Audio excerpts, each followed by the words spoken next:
ನನ್ನ ಹೆಸರು ಸುಮಿ, ನನ್ನ ಹಸ್ಬೆಂಡ್ ಹೆಸರು ವಿನು.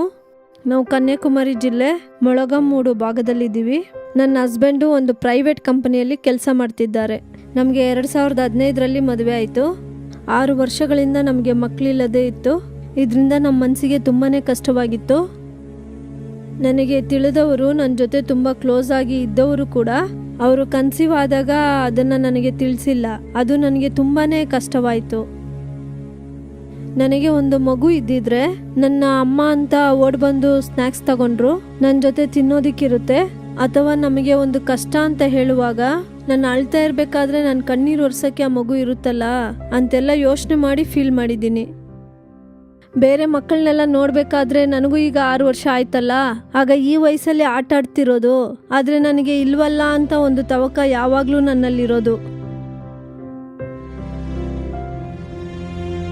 ನಾವು ಆಸ್ಪತ್ರೆಗೆ ಹೋದಾಗ ಡಾಕ್ಟರು ಸ್ಕ್ಯಾನ್ ಮಾಡಿಬಿಟ್ಟು ಹೇಳಿದ್ರು, ನೀರುಗುಳೆ ಎಲ್ಲ ನಾರ್ಮಲ್ ಆಗಿದೆ, ನಿಮ್ಮಲ್ಲಿ ಯಾವುದೇ ಪ್ರಾಬ್ಲಮ್ ಇಲ್ಲ, ಕನ್ಫರ್ಮ್ ಆಗಿ ನಿಮಗೆ ಮಗು ಹಾಗೆ ಆಗುತ್ತೆ ಅಂತೆಲ್ಲ ಹೇಳೋರು.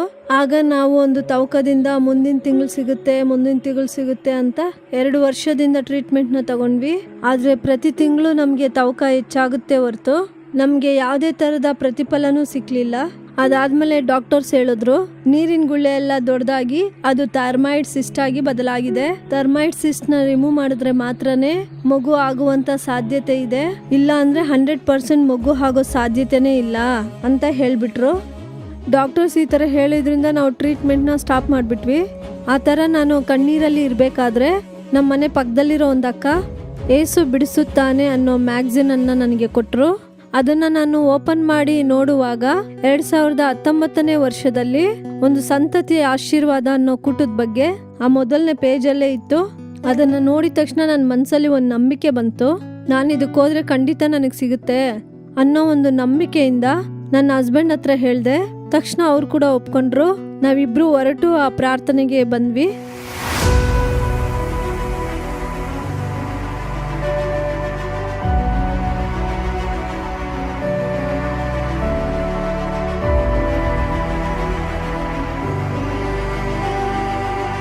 ನನ್ನ ಮಗನೇ, ನನ್ನ ಮಗಳೇ, ನೀನು ನನ್ನನ್ನು ಹುಡುಕಿ ಬಂದಿದ್ದೀಯಾ. ನಾನಿನ್ನನ್ನು ಆಶೀರ್ವದಿಸುವೆನೋ, ನಿನ್ನ ಸಂತತಿಯನ್ನು ನಾನು ಹೆಚ್ಚಿಸುವೆನೋ ಎಂದು ದೇವರು ನಿಮಗೆ ಮಾತು ಕೊಡುತ್ತಾರೆ. ಈ ವಾಗ್ದಾನ ನಿಮಗಾಗಿ.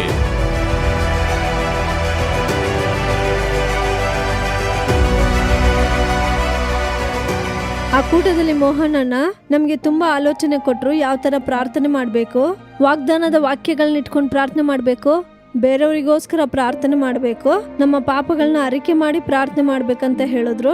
ಅದಾದ್ಮೇಲೆ ಅವರು ತುಂಬಾ ಕಣ್ಣೀರಿನಿಂದ ಭಾರದಿಂದ ನಮಗೋಸ್ಕರ ಪ್ರಾರ್ಥನೆ ಮಾಡಿದ್ರು.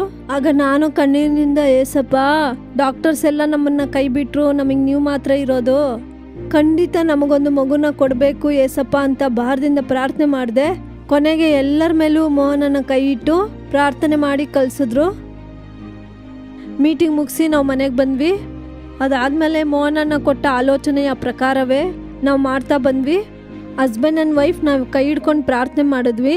ನಾವು ಪ್ರಾರ್ಥನೆ ಮಾಡುವಾಗ ಫಸ್ಟ್ ನಮಗೋಸ್ಕರ ಪ್ರಾರ್ಥನೆ ಮಾಡಲ್ಲ, ಬೇರೆಯವ್ರಿಗೋಸ್ಕರ ನಮ್ಗೆ ಗೊತ್ತಿರೋ ಯಾರ್ಯಾರಿಗೆ ಮಕ್ಕಳಿಲ್ವೋ ಅವರಿಗೋಸ್ಕರ ನಾವು ಫಸ್ಟ್ ಪ್ರಾರ್ಥನೆ ಮಾಡ್ತಿದ್ವಿ. ಲಾಸ್ಟಿಗೆ ನಾವು ಹೇಳ್ತಾ ಇದ್ವಿ, ಏಸಪ್ಪ ನಮ್ಮನ್ನು ಕೂಡ ನೀವು ನೆನೆಸ್ಕೊಳ್ಳಿ ಅಂತ ಕಣ್ಣೀರಿಂದ ಪ್ರಾರ್ಥನೆ ಮಾಡ್ತಿದ್ವು. ದೊಡ್ಡ ಆಶ್ಚರ್ಯ ಏನಂತಂದ್ರೆ, ಸರ್ಜರಿ ಏನು ಕೂಡ ಇಲ್ಲದೆ ಡಾಕ್ಟರ್ಸ್ಗೆ ಬೆವರಿಳಿಸೋ ತರ ಏಸಪ್ಪ ನನ್ನ 2019 ಡಿಸೆಂಬರ್ ಅಲ್ಲಿ ಕನ್ಸೀವ್ ಆಗೋ ತರ ಮಾಡಿದ್ರು. ಕನ್ಸೀವ್ ಆದೆ ಅಂದ ತಕ್ಷಣ ನನಗೆ ತುಂಬಾ ಸಂತೋಷವಾಗಿತ್ತು.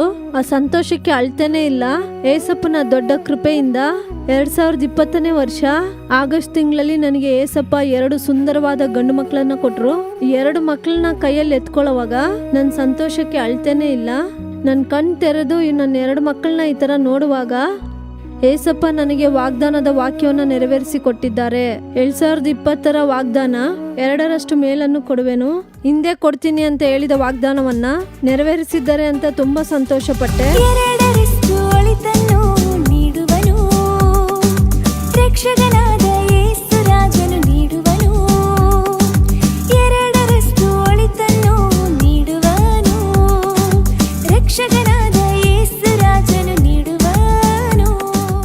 ಆ 2 ಮಕ್ಕಳು ಕೂಡ ನನ್ನ ಪಕ್ಕ ಓಡ್ ಬರ್ತಾರೆ ಮಮ್ಮಿ ಡ್ಯಾಡಿ ಅಂತ ಓಡ್ ಬರುವಾಗ ನಮ್ಗೆ ಅದು ಏನೇ ಕಷ್ಟ ಇದ್ರೂ ಕೂಡ ಅದೆಲ್ಲ ಮರ್ತೋಗ್ಬಿಡುತ್ತೆ. ನಮ್ಗೇನು ಕಷ್ಟನೇ ಇಲ್ಲ ಅನ್ನೋ ತರ ಫೀಲಿಂಗ್ ಇರುತ್ತೆ. ಮುಂಚೆ ಎಲ್ಲ ಮನೇಲಿ ಸೌಂಡೇ ಇರ್ತಿರ್ಲಿಲ್ಲ, ನನ್ನನ್ನ ಹೊರಗಡೆ ಯಾರು ನೋಡಕ್ಕೆ ಆಗ್ತಿರ್ಲಿಲ್ಲ. ಆದ್ರೆ ಈಗ ಯಾವಾಗ್ಲೂ ನನ್ನ ಸೌಂಡ್ ಕೇಳ್ತಾನೆ ಇರುತ್ತೆ, ನನ್ನ ಮಕ್ಕಳ ಸೌಂಡ್ ಕೇಳ್ತಾನೆ ಇರುತ್ತೆ. ಇವಾಗ್ಲೇ ಮನೆ ಕಳೆ ಆಗಿದೆ ಅಂತ ನಮ್ಮ ಮನೆ ಪಕ್ಕದವರೆಲ್ಲ ಹೇಳುವಾಗ ನನಗೆ ತುಂಬಾನೇ ಸಂತೋಷವಾಗುತ್ತೆ. ಡಾಕ್ಟರ್ಸ್ ಹೇಳಿದ್ರು ಸರ್ಜರಿ ಮಾಡಿದ್ರೆ ಮಾತ್ರನೇ ಮಕ್ಕಳಾಗೋದು. ಆದ್ರೆ ಏಸಪ್ಪ ನನಗೆ ಯಾವುದೇ ತರದ ಸರ್ಜರಿ ಅದೇನು ಇಲ್ಲದ ಹಾಗೆ ಸುಂದರವಾದ 2 ಗಂಡು ಮಕ್ಕಳನ್ನ ಕೊಟ್ಟು ನನ್ನನ್ನು ಆಶೀರ್ವಾದ ಮಾಡಿದ ಏಸಪ್ಪನಿಗೆ ವಂದನೆ.